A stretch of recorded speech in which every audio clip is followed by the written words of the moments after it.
Bueno, estimados estudiantes, tengan todos una bonita noche. Bienvenidos, esta es la semana número 27.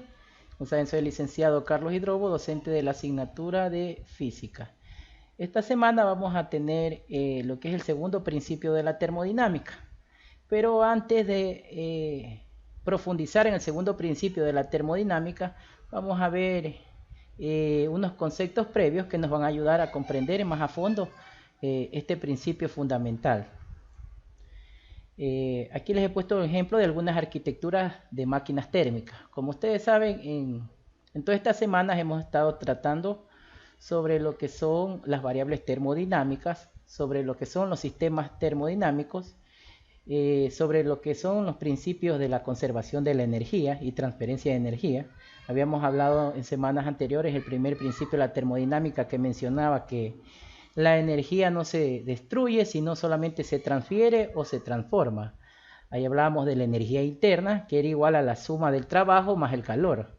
Entonces aquí tengo algunos ejemplos de máquinas térmicas que tienen esa energía interna, que es igual a la suma de su calor más el trabajo que producen.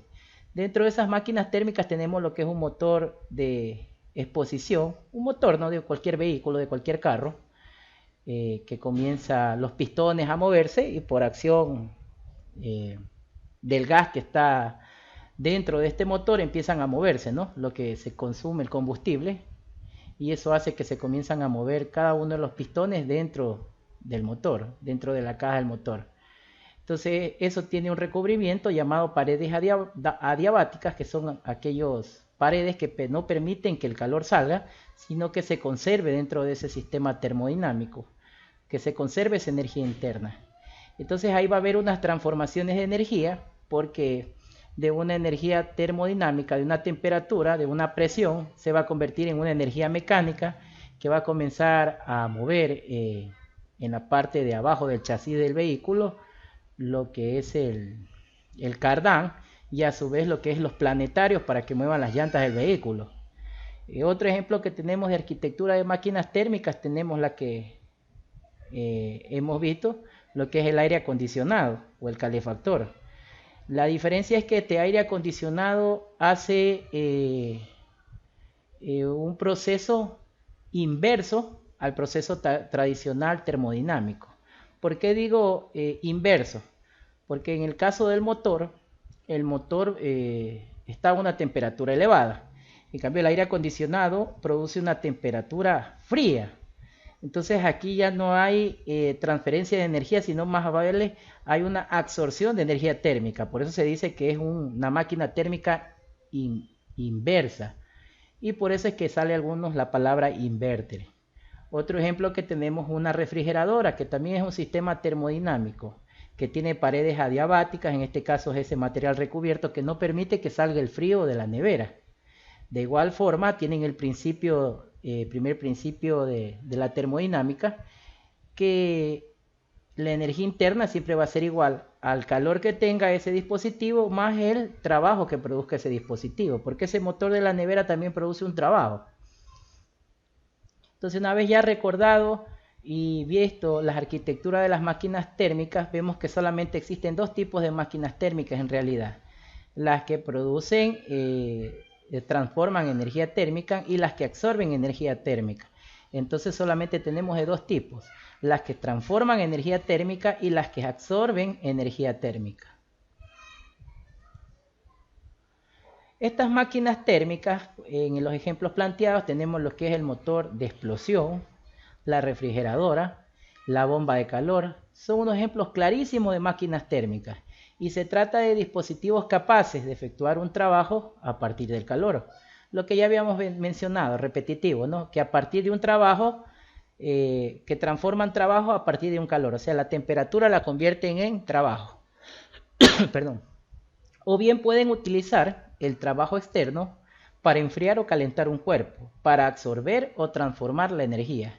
En este último caso son máquinas térmicas funcionando en modo inverso. Lo que te había mencionado en el caso de las refrigeradoras son un modo inverso, porque en vez de hacer el primer principio, lo hacen de forma inversa. Convierten el calor en trabajo. En vez de transformar el trabajo en calor, el calor lo convierten en trabajo. Entonces, una máquina térmica siempre va a funcionar cíclicamente. Cíclicamente significa en un ciclo repetitivo, va a tener un periodo. De modo que la sustancia que contiene sufre diferentes transformaciones hasta regresar a su estado inicial, con lo que su energía no varía, o sea, su energía se conserva constante. En cada ciclo de las máquinas térmicas absorbe una cantidad de energía térmica de un foco térmico o a alta temperatura y parte de esta energía se transfiere mediante trabajo. Sabes que el trabajo en física le vamos a llamar con la letra W mayúscula. El resto del calor que la máquina cede a un foco sumidero o a baja temperatura. En general, el foco a baja temperatura es la atmósfera. ¿Sí? Entonces todos tenemos un foco a baja temperatura que es la atmósfera, donde siempre quiere buscar los sistemas termodinámicos el equilibrio. Entonces en estas máquinas térmicas se da el principio que la energía interna siempre va a tender a cero, al reposo o al equilibrio. Entonces cero quiere decir que va a ser igual al calor más el trabajo. En otras palabras, el calor, el valor absoluto del calor de ese sistema térmico en A, va a ser igual al trabajo más el calor que hay en B. Pero así se dice teóricamente, aunque en la realidad sucede no algo tan semejante, sino más bien algo equivalente. En conclusión, el calor de A, de un objeto A, siempre va a ser mayor al trabajo más el calor de B experimentalmente. ¿Qué quiere decir eso? Digamos que tenemos una nevera y dentro de la nevera tenemos otras sustancias, tenemos carne y pollo. Entonces, cuando hablamos el calor de la nevera va a ser el calor de A. Y el calor de B va a ser la sustancia o las cosas o los objetos que se encuentren dentro de ese sistema termodinámico. En este caso va a ser el pollo y la carne. Entonces, quiere decir que el calor de ese sistema termodinámico va a ser mayor al trabajo más el calor de todo lo que se encuentre dentro de ese sistema termodinámico. Así se lo da experimentalmente. ¿Sí? Aquí entonces, por ejemplo, hemos puesto un ejemplo. Vemos como tenemos el foco térmico a alta temperatura, una temperatura de A, y la máquina térmica, que es la que está absorbiendo ese calor. Y tenemos el foco térmico a baja temperatura, o sea, a menor temperatura, tendiendo al frío. ¿Sí? Y ahí se va a producir un trabajo. Entonces, cuando mencionamos todo eso, en realidad lo que estamos hablando es el rendimiento que produce esa máquina térmica. Toda máquina térmica debe tener un rendimiento. Y este rendimiento se define como la razón entre el trabajo obtenido a partir del calor absorbido. Aquí entonces viene una fórmula física que la pueden ustedes ir anotando en una cartilla para que la puedan usar más adelante durante estos 2 años que van a estar conmigo, segundo y tercero de bachillerato, que menciona la siguiente fórmula. Esta N en realidad es una letra griega, nu, dice que es igual también a la letra R mayúscula. R se refiere a rendimiento, o sea, estas dos letras se expresan para lo que es el rendimiento. En algunos textos puedes encontrar la letra nu, la letra griega nu, o la letra R mayúscula, es para el rendimiento de una máquina térmica. Dice que es igual al trabajo de esa máquina térmica o sistema térmico, dividido para el calor de esa máquina térmica. Y ahí entonces vamos a calcular cuál es el porcentaje o el rendimiento que tiene esa máquina. Y basado en eso se va a decir que el máximo rendimiento teórico para cualquier máquina térmica, sea una que absorbe o una que tenga un procedimiento inverso, que opera a altas temperaturas, entre una temperatura de A y una temperatura de B, es el rendimiento máximo. Siempre va a ser igual a 1, teóricamente. O sea, más de 1 no debe valer. Pero eso es teóricamente. Ahora en la realidad, pues sí va a haber un error absoluto o un error relativo. También les he puesto una nota aquí para no olvidar que se habla de todas estas teorías experimentalmente, aunque siempre ustedes recuerden que en la transferencia de energía va a haber una pérdida de calor, que es un error que siempre existe debido a que en la vida cotidiana, en el espacio, siempre habrá una tendencia por un pequeño aumento de la energía interna, el rozamiento también que existe de la máquina o la dispersión en forma electromagnética. ¿Qué quiere decir? Que, por ejemplo, yo tengo una nevera, ¿no? Y ese valor no es que va a ser absoluto de rendimiento, porque ustedes saben que afuera hay una temperatura del medio ambiente y en Machala, por ejemplo, ahorita hace calor. Cuando hace calor, pues lógico que esa refrigeradora va a consumir mayor consumo eléctrico porque va a haber una absorción de calor, ¿no es cierto? Y va a haber una pérdida negativa de trabajo, porque está aumentando la temperatura afuera. Aunque tenga esas paredes adiabáticas, igual necesita equilibrar esa temperatura. Pero no es lo mismo cuando tienes una nevera encendida y el clima de Machala, estamos en invierno, hace un poquito de frío. A esa máquina térmica va a consumir menos energía eléctrica, ya que no va a haber esa dispersión de la energía, ni tampoco va a haber esa pérdida o aumento de energía interna. Una vez ya tenido claro los conceptos de máquinas térmicas y la fórmula para calcular el rendimiento de las máquinas térmicas, he creído conveniente ver ya en una máquina térmica como es la refrigeradora para encontrar el rendimiento. El rendimiento no es otra cosa que una proporcionalidad entre el trabajo neto que tenga esa máquina térmica, en ese caso la refrigeradora, y el calor que absorbe esa refrigeradora, porque va a tener un calor que viene de afuera y que es absorbido desde afuera. Entonces el funcionamiento de un frigorífico es un ejemplo del funcionamiento de una máquina térmica inversa, que hace lo contrario. Y el coeficiente de rendimiento de una máquina térmica que se utiliza para calentar o enfriar siempre es respectivamente a la diferencia del rendimiento entre el coeficiente del rendimiento, y siempre va a ser superior, es decir, mayor al 100%. O sea, en otras palabras, que esta misma fórmula es aplicable no solo para una máquina térmica inversa, sino para una máquina que haga el procedimiento de transformar la energía, el calor, en trabajo, como por ejemplo un motor de explosión, como habíamos visto, o por ejemplo también un alternador. Hablando entonces de lo que son las máquinas térmicas, existe unos conceptos denominados espontaneidad y procesos termodinámicos. Esta palabra suele tener muchos constructos, muchas definiciones e interpretaciones dependiendo de la rama que lo estudie. Porque, por ejemplo, hablamos espontáneo en el ser humano cuando hablamos de actitudes. Alguien espontáneo es alguien que dice las cosas fluido, dependiendo de su estado de ánimo, lo que le nazca en su subconsciente, dice palabras espontáneas. Por ejemplo, yo ahorita para conversar con ustedes estoy siendo espontáneo utilizando las primeras palabras que se me vienen a mi cerebro, a mi lóbulo occipital frontal, para tratar de con ustedes construir conceptos y construir definiciones de estas teorías de la física. Pero vuelta, cuando hablamos ya de espontaneidad en términos de física, ahí vienen unas relaciones totalmente concretas y que no tienen nada que ver con lo cotidiano. Entonces, por ejemplo, aquí hemos puesto un ejemplo. Dice, si una sopa muy caliente le añadimos un poco de agua fría, nunca sucede que el agua añadida se enfríe y se convierte en hielo, y que la sopa se caliente más. Tampoco ocurre que una piedra en reposo en el suelo espontáneamente absorba calor de su entorno y lo utilice para elevarse el suelo. O sea, tú tienes un plato de comida y cuando le pones un hielo, no significa que al poner el hielo la sopa de una se va a congelar, ni tampoco que el hielo de una se vaya a derretir. No, tiene que pasar por un proceso y por un intervalo de tiempo. Eso es lo que se llama un proceso termodinámico. Y dependiendo de cómo se dé esa absorción o transferencia de calor, es lo que se llama la espontaneidad. ¿Sí? Dependiendo de eso, porque igual tú tienes una piedra en el suelo y no significa que la piedra de por sí ya comience a absorber calor de su entorno y se eleve ya, así. No, necesita pasar por un intervalo de tiempo y por ciertos fenómenos físicos para que esa piedra comience a absorber el calor, la temperatura del ambiente.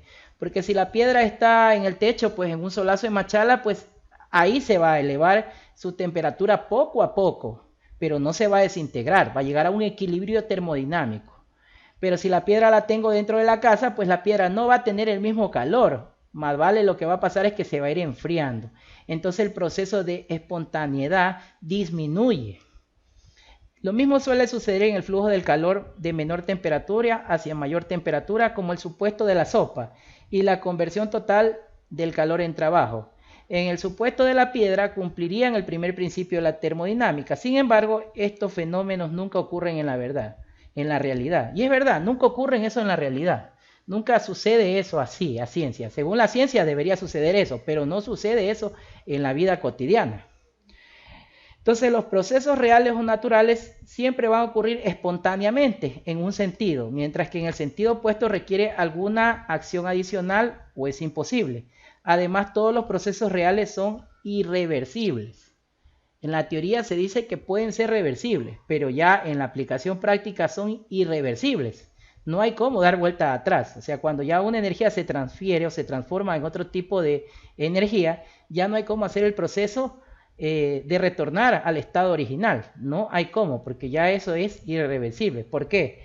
Porque una de dos, o ya es un proceso que requiere alguna acción adicional, pero ya el mismo objeto, el mismo fenómeno, no puede retornar a su estado inicial, porque necesita tener una acción adicional. Por ejemplo, en el caso del agua.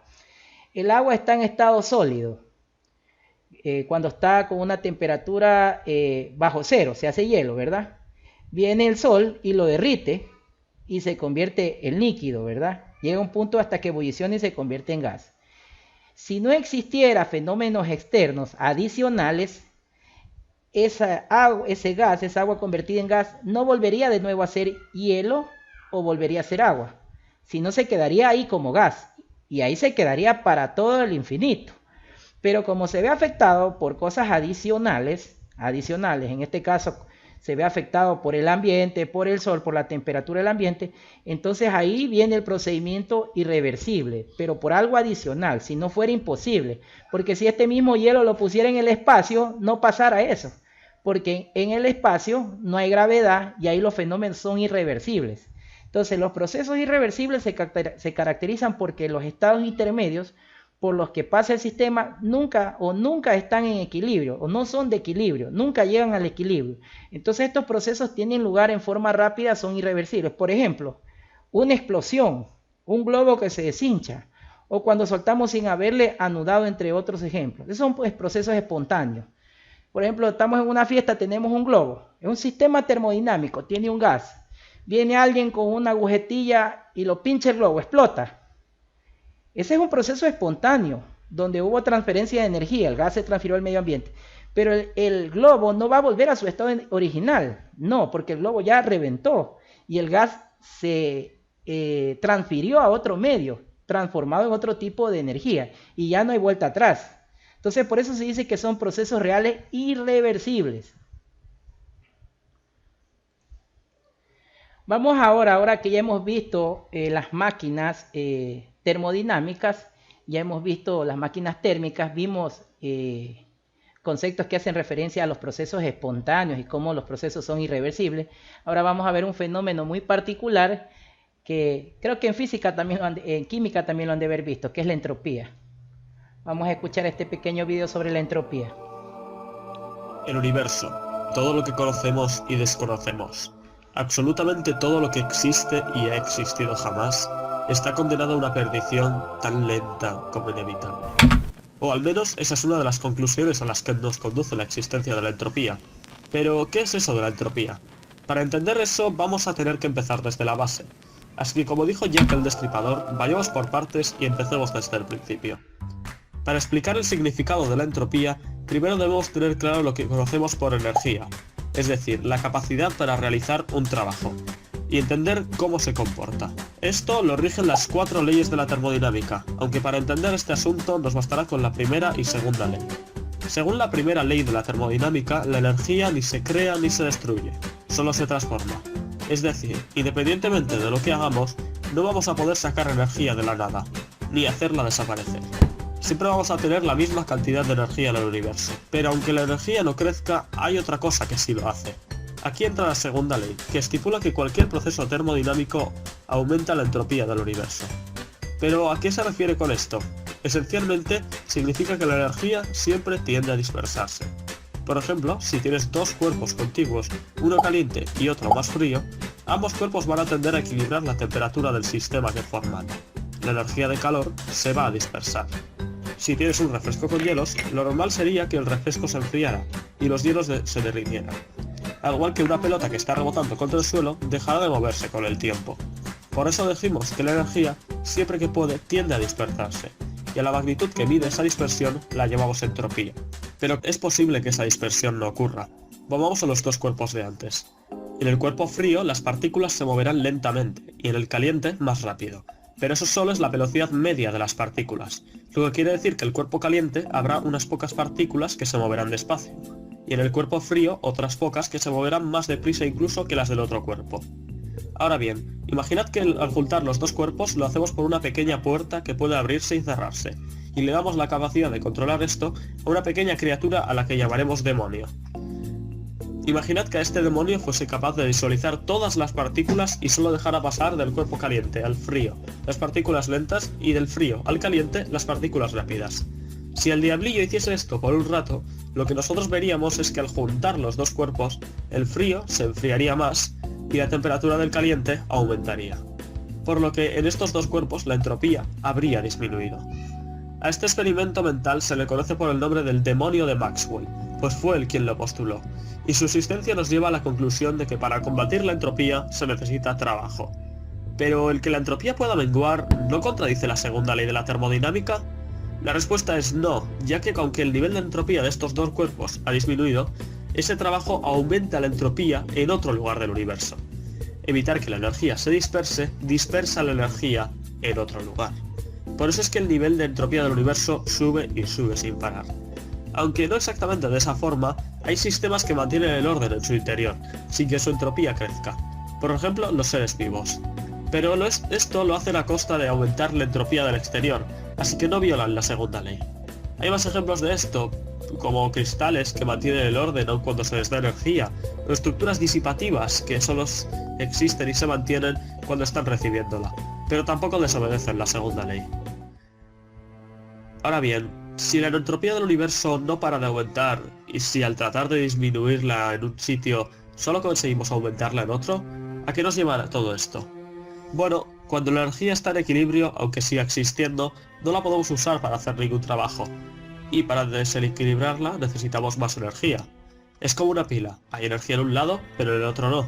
La energía tiende a equilibrarse, y cuando tiene oportunidad se crea un flujo eléctrico. Pero cuando se ha equilibrado del todo, la pila está agotada. Si la entropía del universo sigue creciendo sin parar, llegará un momento en el que todo esté en equilibrio. Y sin desequilibrio, no hay trabajo. Nada podrá hacerse. Todo se congelará y seguirá así hasta el fin de los tiempos, inmóvil. Este será el destino final del universo. Y lo malo es que, a diferencia de otras cosas, como el cambio climático por ejemplo, este es completamente inevitable. Pero la buena noticia es que para que esto ocurra faltan aproximadamente unos 10 aumentado a la potencia de 100 años.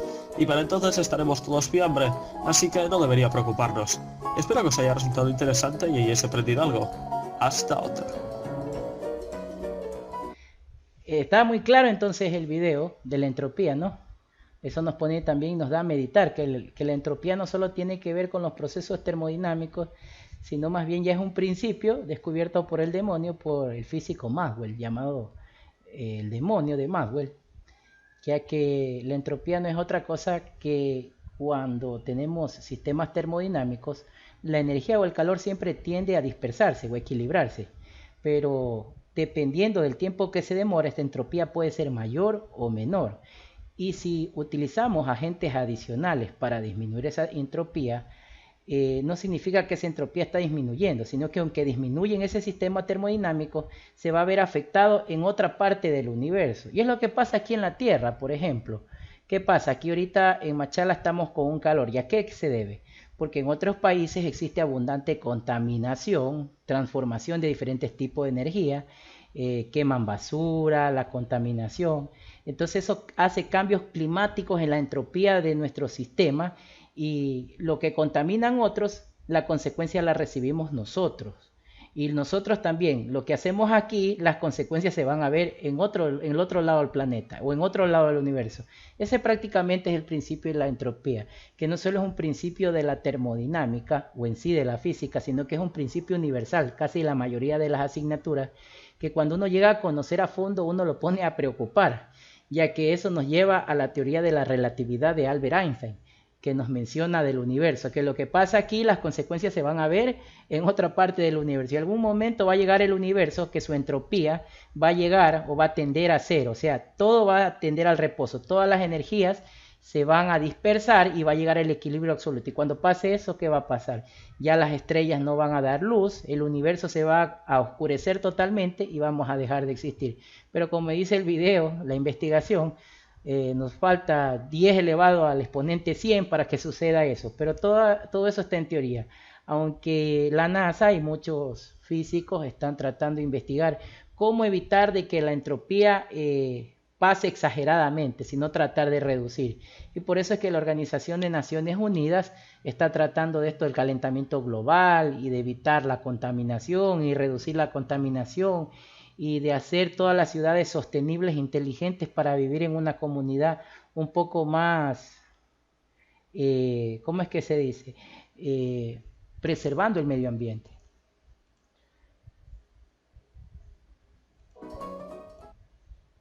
Bueno, una vez tenido conocido lo que es la entropía a nivel general, a nivel ya de astrofísica, a nivel ya general, vamos a ver la entropía ya solamente en función de lo que son las moléculas. Entonces, la entropía es una función de estado que mide el grado de desorden de un sistema de mayor desorden o mayor entropía. Entonces, por ejemplo, aquí vemos partículas, no sabemos de qué sustancia será, pero cuando están en estado sólido, se dice que hay menor entropía, porque están ordenadas las moléculas y están formando una sustancia con una forma y un volumen moderado. Cuando se convierte en líquido existe un poco de desorden en esas moléculas. ¿Y qué pasa? Ahí se dice que existe mayor entropía. Entonces, un sólido con un líquido tiene mayor entropía.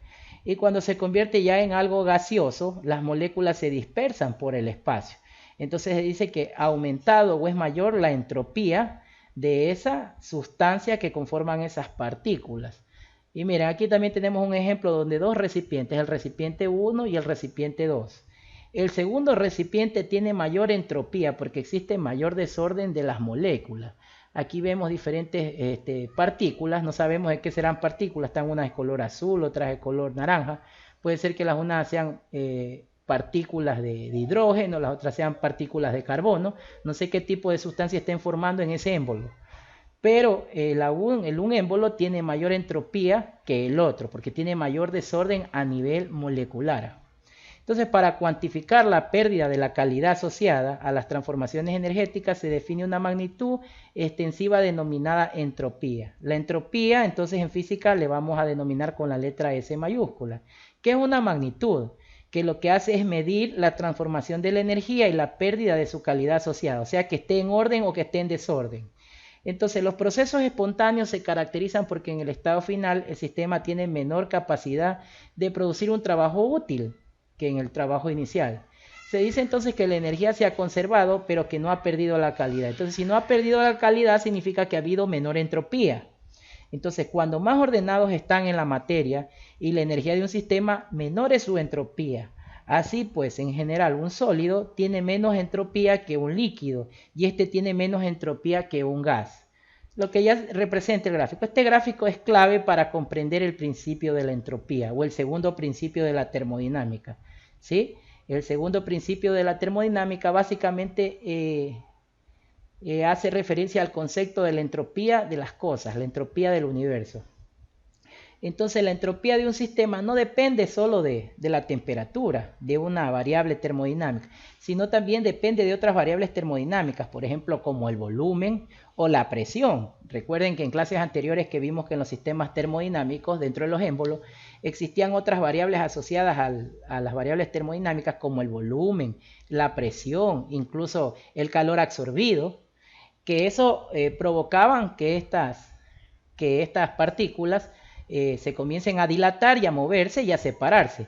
Incluso en clases anteriores les envié un simulador que respondan unas interrogantes donde teníamos un gas en un émbolo y comenzábamos a elevarle la temperatura.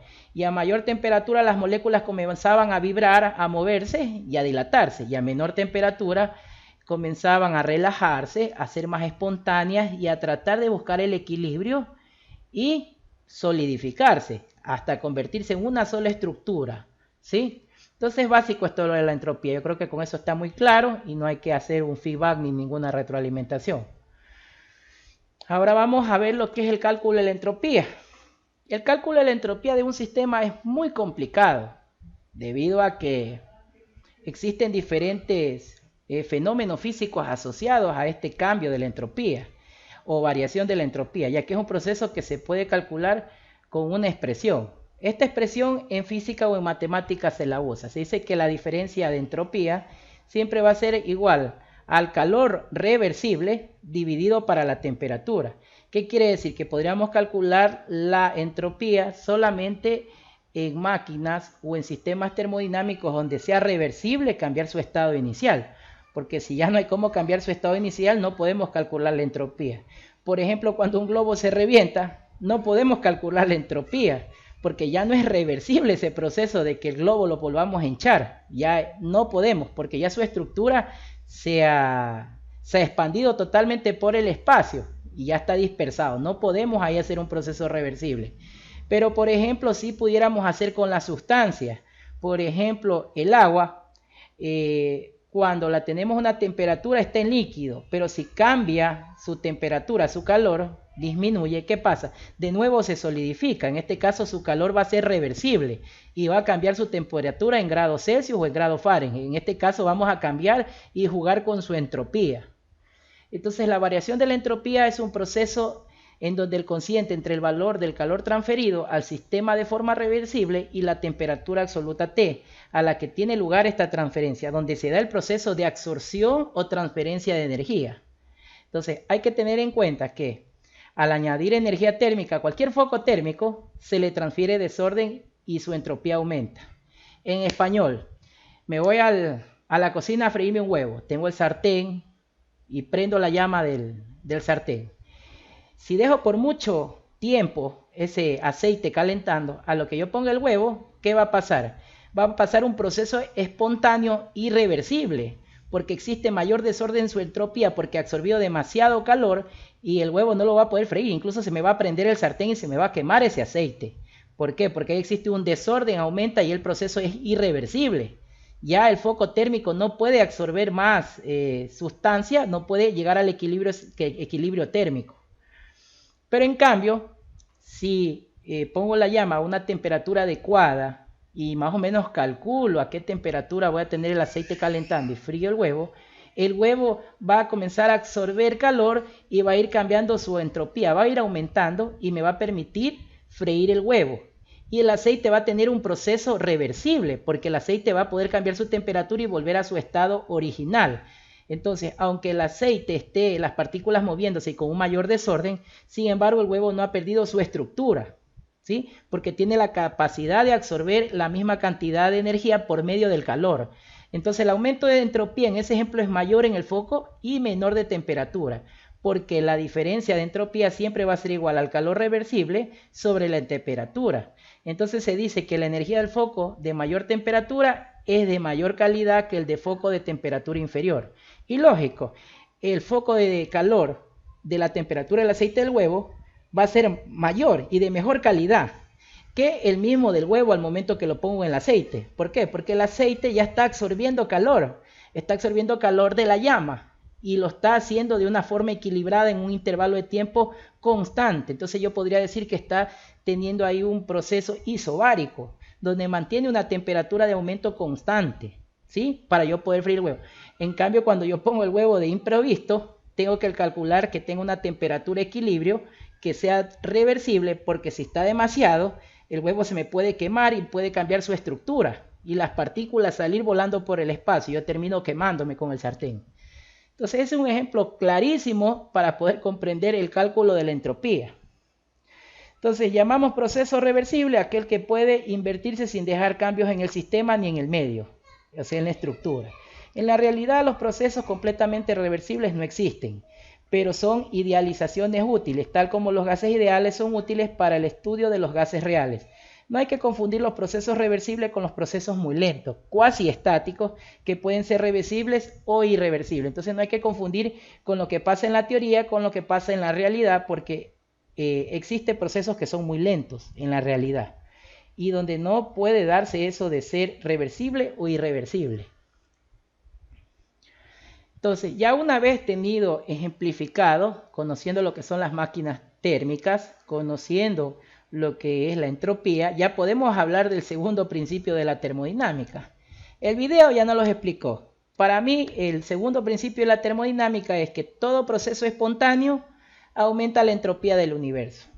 Todo proceso espontáneo va a aumentar la entropía del universo. Entonces, cuando prendemos cualquier cosa y haga transferencia de energía, va a aumentar la entropía del universo. Ahorita que estoy encendido la computadora, ese es un proceso espontáneo, porque mi computadora tiene una transferencia de energía. Está transformando la energía en calor y el calor en energía. Entonces, estoy cambiando la entropía del universo. Yo entonces estoy incitando a que algún momento el universo llegue al equilibrio y volvamos a la oscuridad total. Entonces, es decir, todos los procesos espontáneos suceden en sentido de que aumenta la suma de entropía del sistema y del entorno. En el caso de los procesos reversibles, la variación de entropía es cero. Un proceso que disminuye la entropía de un sistema requiere de un aporte energético externo para que poder tener lugar. Y este aporte adicional provoca un incremento de entropía en algún otro lugar, de modo que aumenta la entropía total. Volviendo de nuevo al ejemplo del huevo frito. Entonces, el aceite se está calentando y está en un equilibrio termodinámico, porque mantiene las moléculas dilatándose, pero con una entropía equilibrada. Pero ¿qué pasa? Que viene algo adicional, viene el huevo, ¿no es cierto? Entonces el huevo viene con otro tipo de temperatura, con otro tipo de estructura a nivel de moléculas. Entonces, ¿qué pasa? Que cuando se ven esos dos fenómenos involucrados, el modo que aumenta la entropía siempre va a ser total, va a haber una totalidad, porque todo eso se convierte en un solo sistema termodinámico. Entonces, esa suma total es un proceso espontáneo que va a aumentar la entropía total del universo. Entonces, el mismo simple que yo frío un huevo, está cambiando la entropía de todo el universo. Entonces, este segundo principio permite establecer una dirección del tiempo, es decir, que el tiempo transcurre hacia adelante y no hacia atrás. Esta simetría en el tiempo está asociada al aumento de la entropía en los fenómenos macroscópicos. Así, por ejemplo, dos fotografías del mismo papel, uno con una mancha de tinta difundida y el otro con una gota de tinta. Sabemos cuál es la anterior en el tiempo. En otras palabras, el segundo principio de la termodinámica contradice muchas cosas que hay supuestos científicos que dicen que, por ejemplo, podemos viajar al pasado. Pero con esto de la entropía, dice que no puede suceder eso. No puede suceder porque existe una simetría en el tiempo. Y si sucediera eso, significaría que podíamos disminuir la entropía del universo. Entonces, las personas que intenten viajar al pasado están tratando de irse en contra del segundo principio de la termodinámica y encontraron mecanismos adicionales para reducir la entropía del universo. Entonces, cuando alguien logre reducir la entropía del universo, podremos viajar al pasado y evitar estos fenómenos y que se cumplan el primer principio de la termodinámica. Bueno, ya hemos terminado lo que es la parte teórica, un poco cansado por ver tantos conceptos. Es verdad, tienen muchas definiciones. Pero después de haber visto esto, hemos aclarado mucho nuestros esquemas mentales y ya tenemos otra perspectiva, otra percepción de la vida, de lo cotidiano, lo que nos rodea, del universo en general. Porque todos pensamos que simplemente existe la temperatura como una magnitud escalar y ya está. Pero en realidad no es solamente eso, sino que existe la entropía del universo. Vamos entonces a intentar un pequeño problema a resolver. Dice que tenemos una pequeña máquina a vapor. Dice que en cada ciclo extrae 25 kilojoules de ese foco térmico a temperatura alta. Se trata de una máquina térmica y no una máquina en modo inverso. O sea, no es una nevera. Quiere decir que es una máquina térmica que está produciendo calor y ese calor lo transforma en trabajo. ¿Sí? Puede ser, por ejemplo, un tren, un horno, un motor de un vehículo, cualquiera. Entonces, dentro de los datos tenemos el calor, ¿no es cierto? Tenemos el calor de A, de esa máquina termodinámica, que en este caso es de 25 kilojoules. Me lo da una unidad de medida que es el kilojoules. Aunque sabemos que la unidad de medida es el joule, también existen otras medidas como el kilojoule. Y dice que también tenemos un calor de B, que es 7 kilojoules. Aunque no esté aquí en el enunciado, en el gráfico, está expresado de que existe un calor dB de 7 kilojoules. Entonces queremos encontrar lo que es la incógnita. Aquí en este caso le ponen H, pero es un error de imprenta del libro.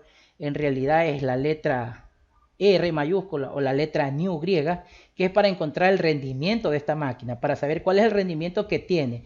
Si esa máquina está trabajando al 50%, al 100%, cómo está produciendo trabajo. Entonces vamos a encontrar el rendimiento de esa máquina que produce, transforma el calor en trabajo, transforma la energía en trabajo. Entonces dice la fórmula muy clara que el rendimiento siempre va a ser igual al valor absoluto del trabajo dividido para lo que es el calor. En este caso, no tenemos un trabajo de este sistema termodinámico. ¿Por qué? Porque tenemos dos temperaturas diferentes, un calor de A y un calor de B. Entonces, la diferencia de esas temperaturas para mí va a ser el trabajo total del sistema termodinámico. Entonces, deberíamos restar el trabajo de A, perdón, el calor de A menos el calor de B. Y ese resultado me va a dar como el trabajo de todo mi sistema termodinámico. Entonces, voy a restar 25 kilojoules menos 7 joules y me va a salir un valor absoluto.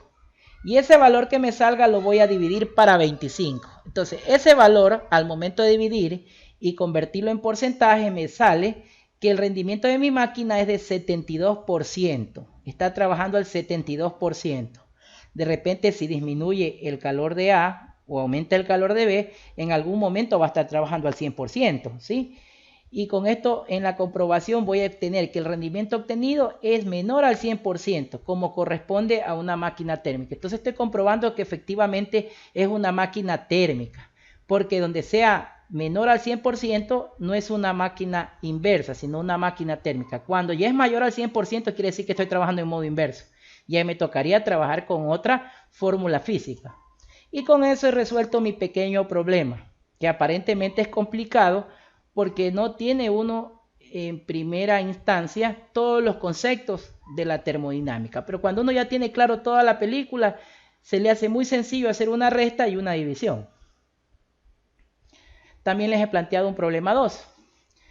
En el problema 2 tenemos, dice, indica el signo de la variación de la entropía cuando un charco de agua se hiela en invierno.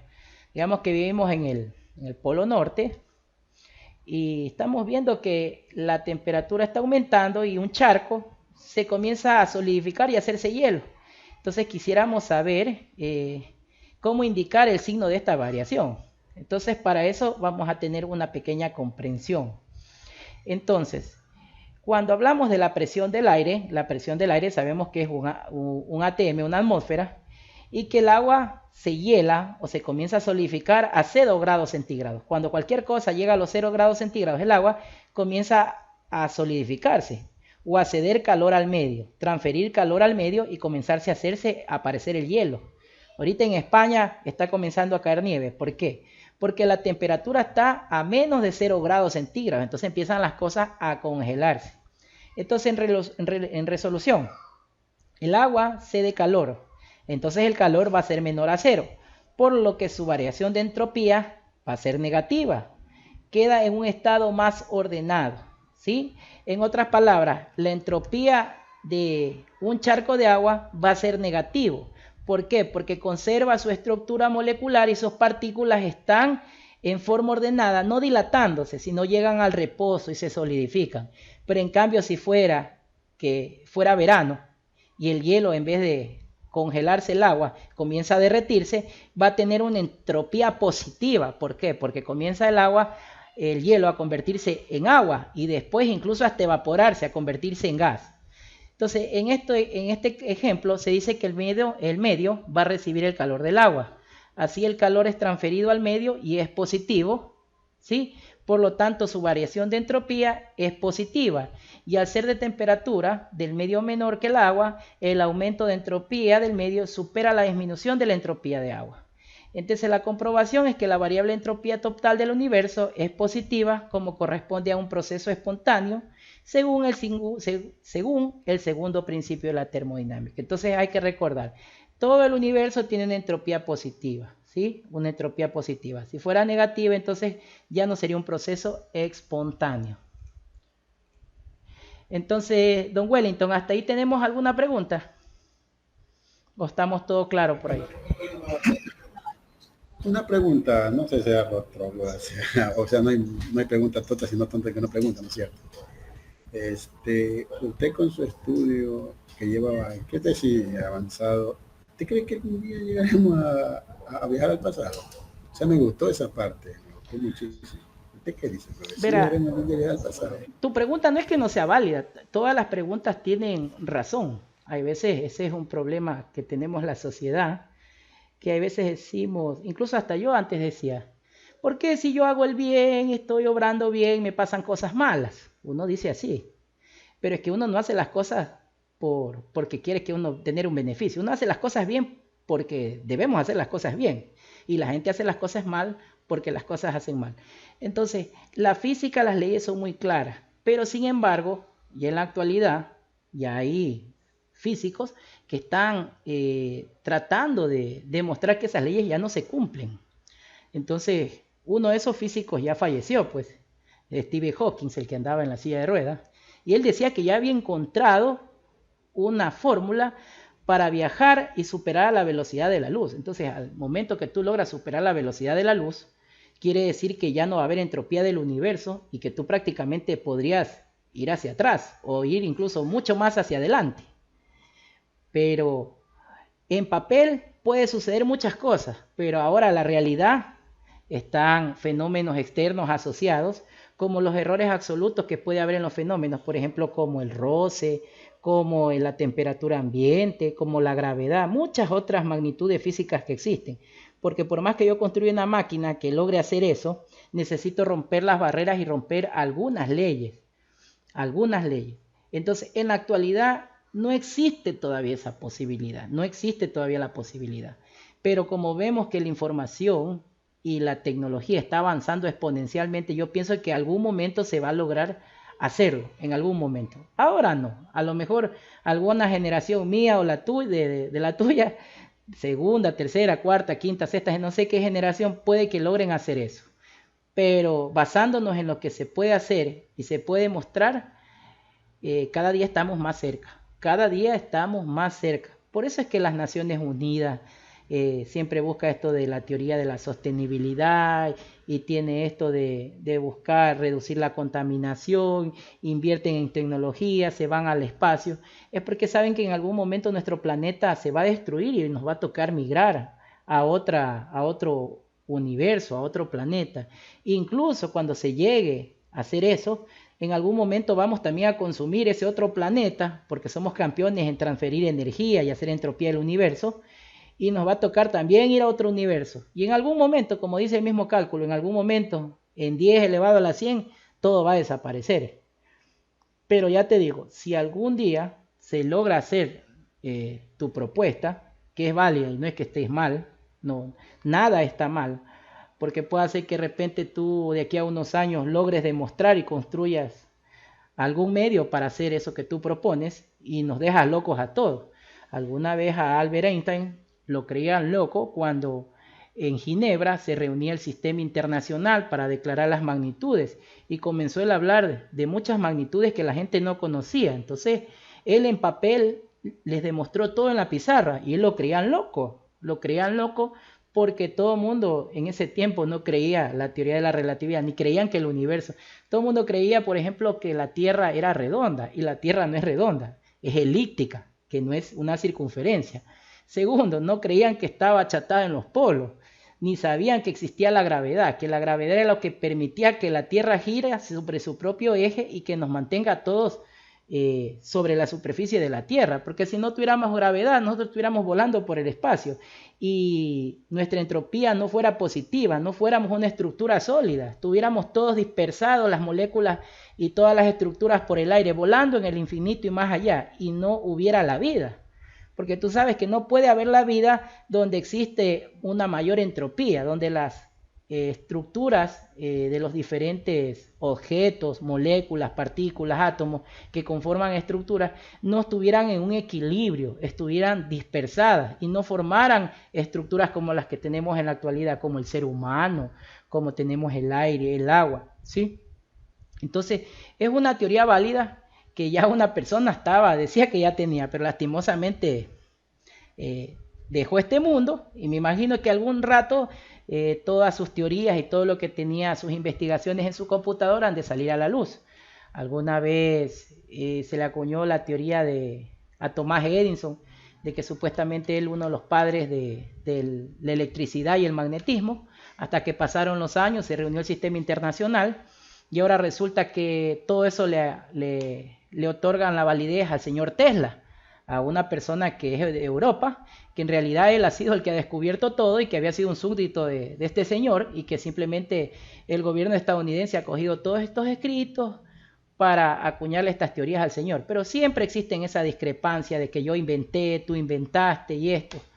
Pero solamente la persona que lo hizo es la única que puede dar validez de esto.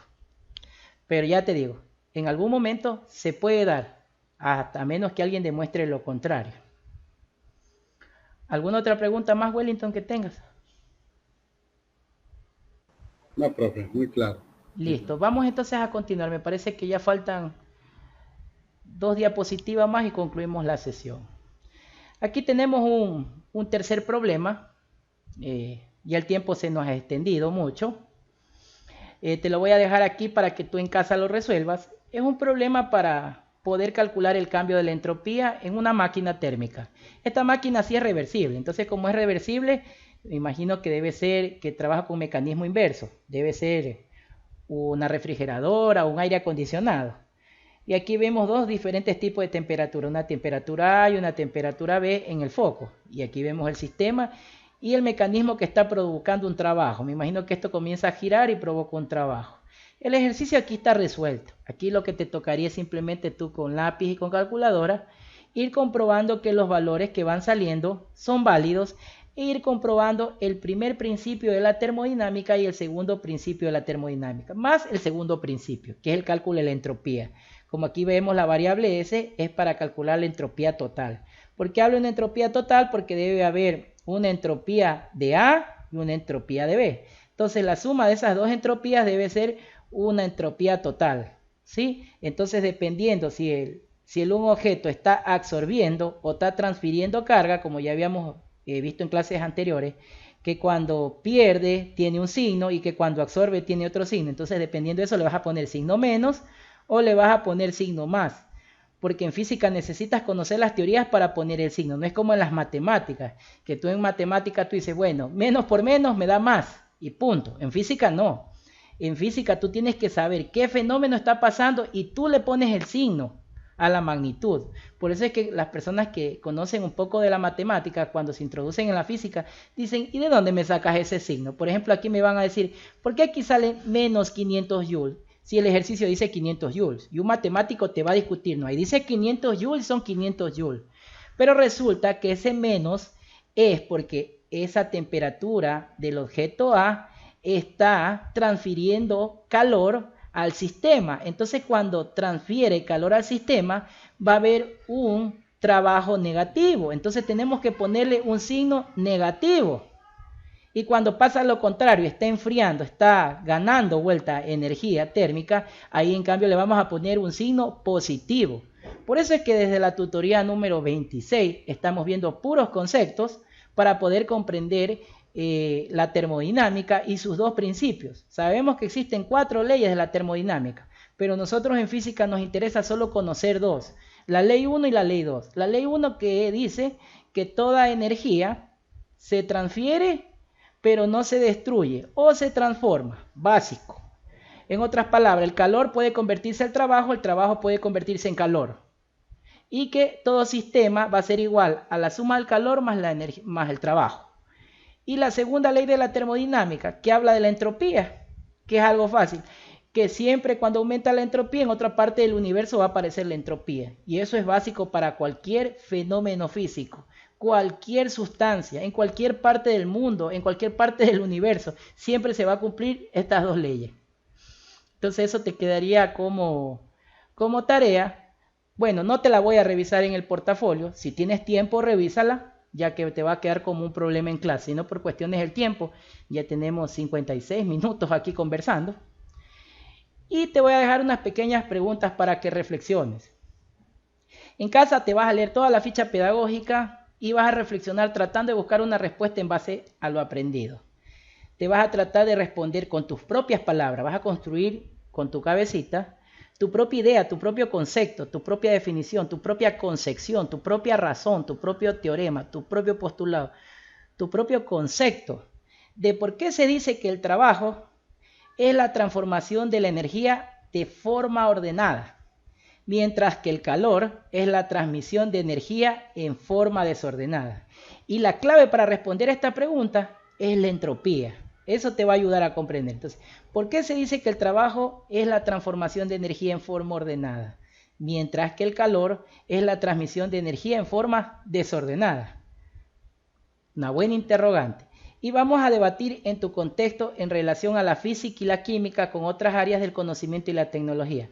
De repente puedes conversar con la doctora Priscila, que te da biología y química, o puedes conversar con la licenciada Aguilar, que me parece creo que te da matemáticas, y tratar de debatir este concepto de por qué el trabajo es la transformación de energía en forma ordenada y el calor es la transmisión de energía en forma desordenada. Porque deben suceder estos fenómenos sin importar la ciencia, porque están todos unidos. El conocimiento es para todas las asignaturas. Yo me imagino que en química es estar viendo los gases y has de estar viendo las leyes de los gases, y haya de suceder lo mismo, y lo mismo en matemática. De mi parte, yo te agradezco muchísimo porque eres un excelente estudiante y siempre estás presente todas las semanas y tienes ese deseo y ese ánimo de superarse, que nunca de ti se vaya a un lado ese deseo, y que siempre te trates de fijar objetivos nuevos y te trates de superar. Y no busques el conocimiento como simplemente para poder generar mejores recursos, no. Búscalo porque el conocimiento nos ayuda a ser mejores personas y aparte de eso nos ayuda a construir una sociedad y una ciudadanía mejor. Créeme, uno no busca solo tener un título o tener un mejor empleo. Uno busca porque es muy gratificante hasta para la familia obtener nuevos logros y nuevos retos con tu familia. Detrás de tu espalda tienes unos hijos, una esposa que anhelan lo mejor para vos. Y qué mejor un padre realizado que siempre se plantea nuevos objetivos y siempre busca algo más ambicioso. Porque siempre uno dice, no, es que uno no puedo, que no sé qué, 8 cuartos. Mentira, el único que se pone límites es uno mismo. Yo ahora en pandemia sé que está muy peligroso. La economía no me da, soy un docente contratado, tengo mi esposa y mis hijos, pero sin embargo no he parado. Sigo trabajando, sigo estudiando, sigo formándome y sigo siendo la misma persona que soy, porque el rato que me vaya de este universo, la entropía va a aumentar, voy a dejar mi legado y mi legado se lo voy a transmitir a mis hijos, ¿sí? Voy a transformar todo mi conocimiento para mi familia y para ustedes. Yo sé que ustedes muchos se han de acordar de mí por las cuestiones que yo siempre menciono en mis clases. Siempre ese deseo de superación, de ir más allá y de superar los límites. Entonces, de mi parte, muchas gracias, Wellington. Te agradezco mucho por la tutoría y muchos ánimos, ¿sí? Que ya